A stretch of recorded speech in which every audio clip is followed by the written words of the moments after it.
Le bilan chiffré d'hier est satisfaisant puisque la première chose que nous avons observé, c'est qu'il y avait du marché. On a vendu 70% des chevaux, donc ça c'est satisfaisant.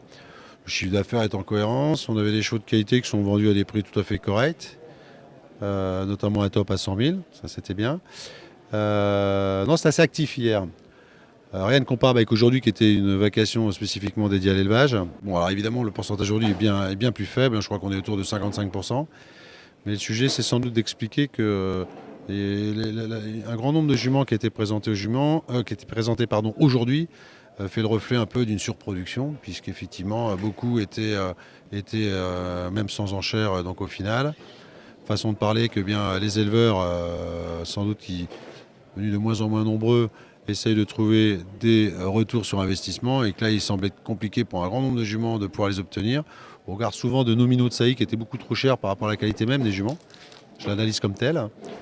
Et puis bien se dire que le marché de l'élevage est un marché un peu moribond, il faut le dire.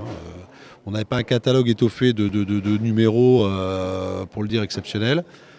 On a néanmoins observé que pour les quelques juments qui avaient, par le fait, un bon profil, se sont plutôt vendus et mieux vendus que ne l'espéraient les vendeurs. Donc c'est dire que dans la qualité, il y a toujours une place, il y a toujours des gens intéressés.